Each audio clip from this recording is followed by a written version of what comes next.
Hello and welcome back to the channel.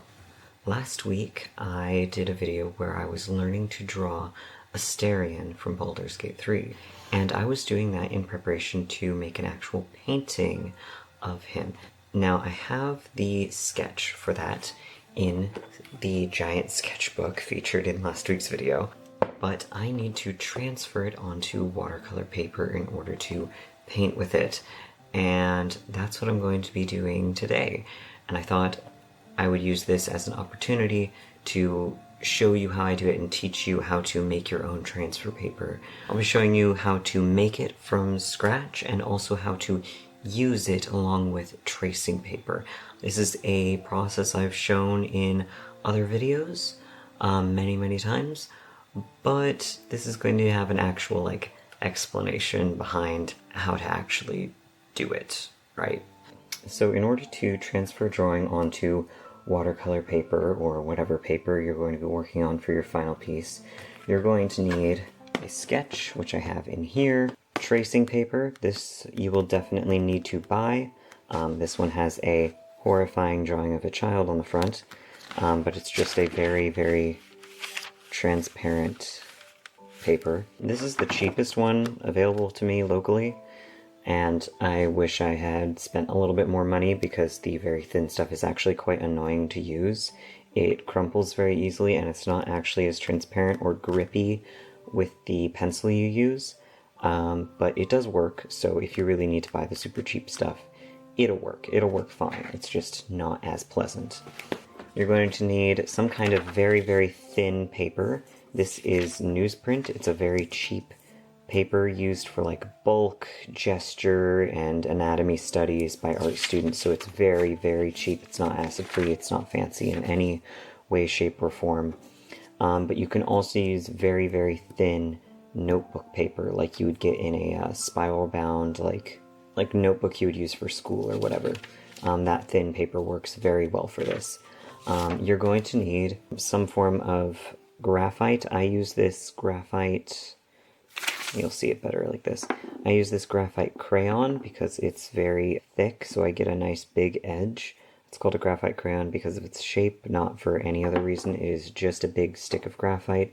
But you can use anything, any kind of pencil that isn't too hard, so HB and softer will work very well. I wouldn't use something too soft because you want to rub it into the fibers of this paper so it doesn't just rub onto your final piece at the slightest touch. You do want it to be ground into the paper a little bit. And then, aside from that, you will also need tape or clips. To put the traced sketch onto your final work, your final piece of paper, you're going to need something to attach it and make it not slide around, so you're going to need one or the other of these. And then, of course, the last couple of things you'll need the paper you're going to be working on. So this is actually quite a good, relatively affordable paper. I enjoy working on it.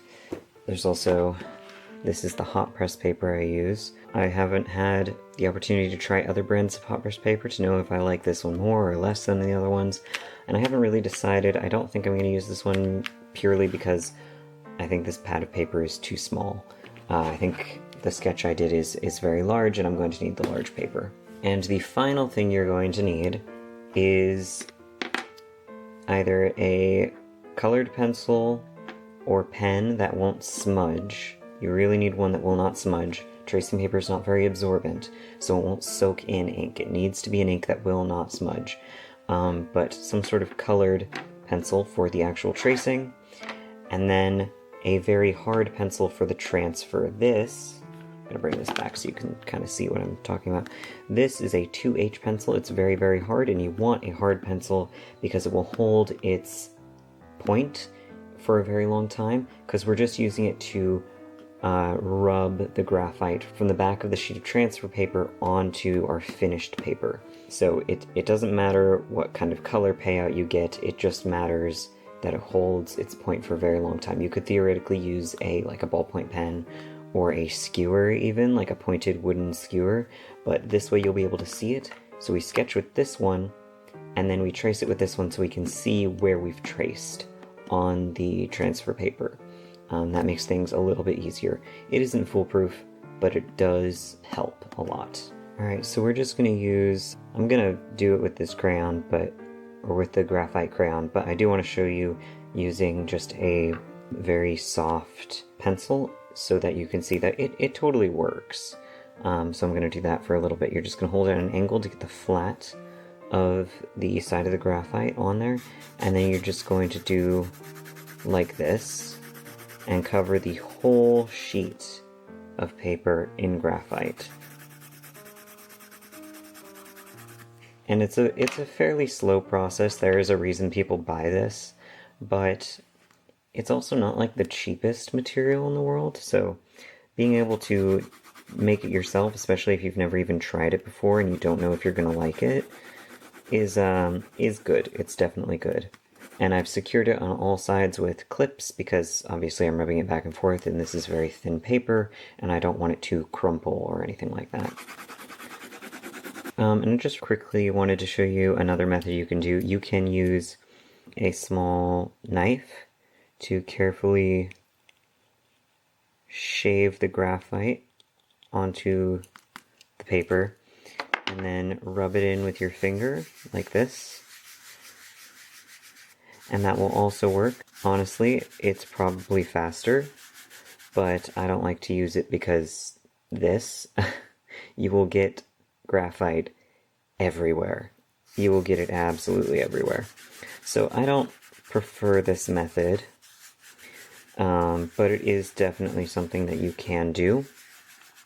And I also wanted to mention that you can make colored transfer paper using soft pastels. You just rub the pastel along the paper, and you want to do that more gently because they're softer than most pencils. And then you rub it in with your finger because, again, it's very soft, so you need to really get it into the grain, otherwise it's going to get all over the paper you're transferring onto. But you can make transfer paper in any color using that method. You can also buy them colored in a fairly limited range of colors if you want the convenience, but also the different colors. I believe it comes in red, white, blue, maybe yellow, but I'm not certain about that last one. Alright, so here's the sketch. You can see why I sketch in a sketchbook before transferring it, because this is very messy. I need to erase rather a lot on the watercolor paper, which isn't good for it. But here's the sketch. It's not super pretty, but that's because it's not made to be pretty. It's made to be a sketch for a painting, which is a different goal than the last ones I did over here, which are actually made to look nice and finished.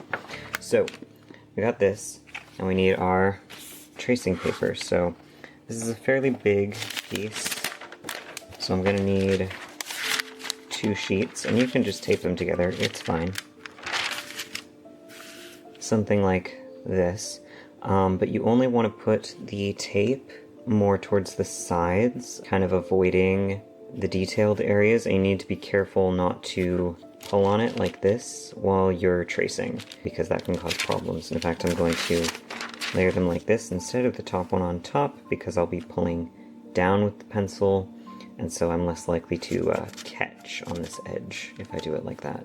I think I can get away with a teensy-weensy piece right here, because there's nothing right there. If there was something right there, I wouldn't put it there, but it's just a kind of empty spot on his chin, so I think I can get away with it. And then I'm going to tape it at the top and the bottom, so that I can apply plenty of pressure without worrying about the paper sliding around. Not that this is really the part where you need to apply pressure, but I tend to, just because I'm trying to follow the lines very, very carefully. It's not necessary for your sketch that you're tracing to be this detailed in like shadows and stuff, but I can't tell if proportions are right without doing that. And you basically just trace every single line as accurately as you can.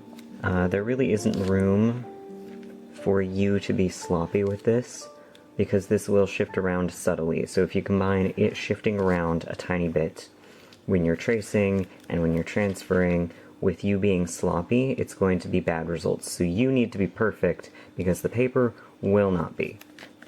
but also don't worry about it too much because you can erase off of this, you just need to be gentle. Alright, so I finished tracing the whole thing. It took a little bit, so I did it off camera. But now I'm going to remove the traced drawing from the sketchbook and put it onto my final piece of paper. And as you can see, it's like simplified, it's just lines that I need, not all of the shading and stuff. As you can see, the sketch is quite large, and it fills up basically the entire piece of paper. Because this isn't from a watercolor block, I can't really paint it borderless.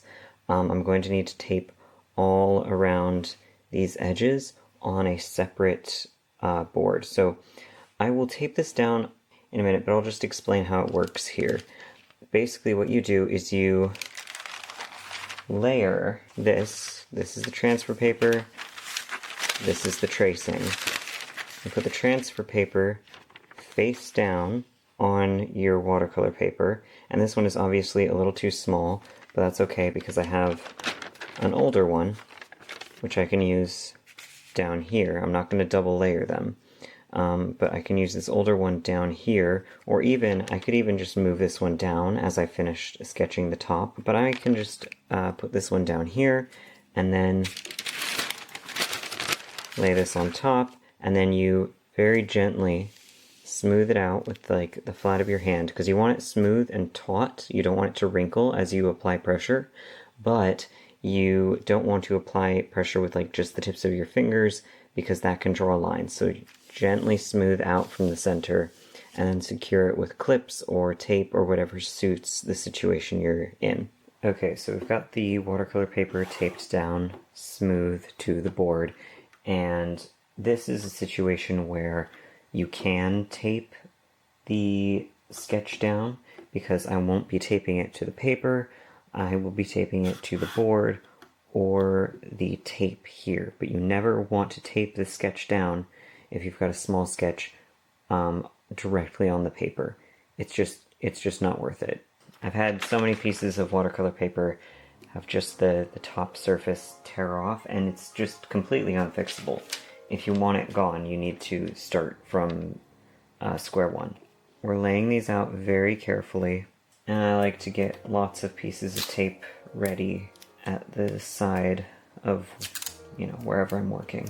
We're going to smooth that out, and I don't want these to overlap because that could cause a bump while I'm sketching. Tape that here onto the other tape and not onto the paper. And over here.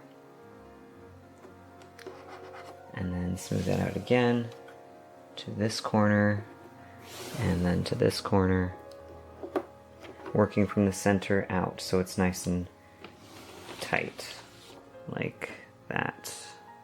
Alright, and then we've got our sketch, and this is a little big, so I'm going to pull it down because the focus is the face. There really isn't any detail below the very top of the shoulders. This is probably wrong now that I'm looking at it divorced from the sketch, so I will just not trace this part. So yeah, settled kind of low on this. Let's see, where does the tape end? The tape ends right here. So I'll have it like right here. And then you do the same thing again. You spread out from the center to one corner, and then diagonally. I actually don't know if this is like a noted technique. I just know that this is how I do it, and it helps to avoid wrinkles. And I'd recommend trying to avoid putting this tape down on your transfer paper because it will just tear it when you take them apart from each other, because the transfer paper is so thin. I would avoid that. I've done it here. It's not the end of the world because you can just make more if the tear is too bad, but it's nice to keep it in good condition to reuse it. Okay, then we take a decently sharp, hard pencil. So this is a 2H, but you could use like a 4H or whatever, and that would work just fine. It really doesn't matter. And then you want a sturdy surface because you are going to be applying a decent amount of pressure. You don't want to push too hard, you don't want to score the watercolor paper too deeply, but you are going to be applying pressure because it's the only thing that's pushing the graphite onto the watercolor paper. There's no real friction like you would get from using an actual pencil on paper like that. And you don't have to worry about resting your hand on the paper because it's such a dispersed pressure. I wouldn't do it too hard or like rub your hand against it, but you can very gently rest your hand, and it's never caused me any problems.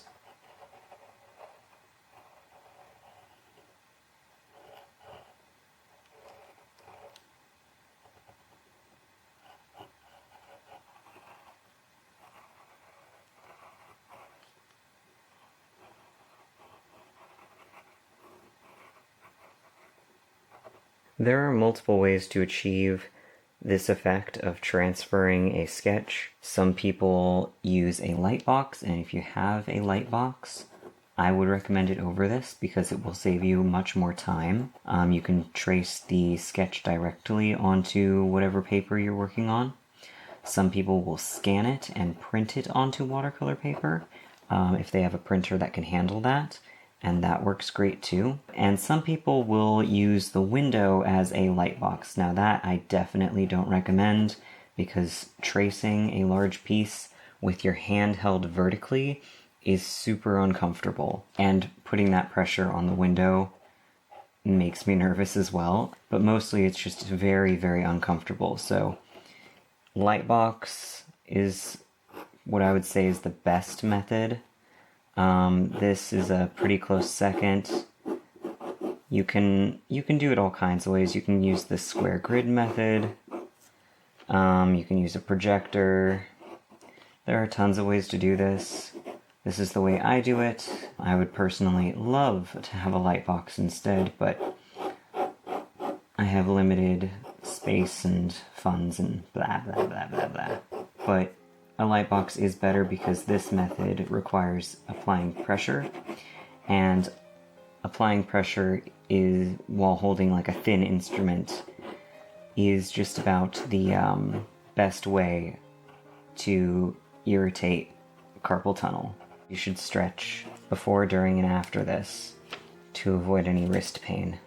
Alright, so I finished transferring, so let's peel this off and see how it went. Yep. You can see this part where they were doubled over didn't transfer as much. You can barely see that part.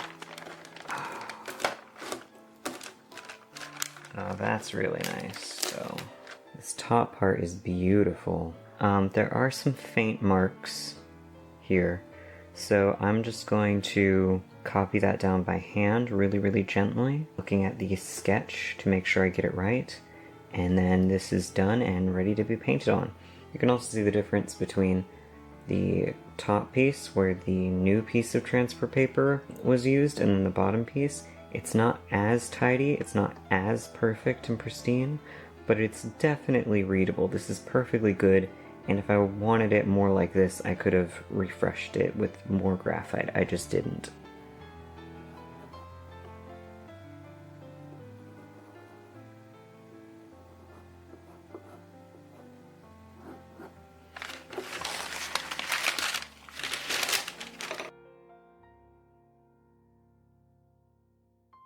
And that's it. That's the video. Thanks for watching. I hope that the tutorial was helpful for you. Like if you liked it, subscribe if you want to see more, leave a comment if you're feeling saucy, and I'll see you next time. Bye.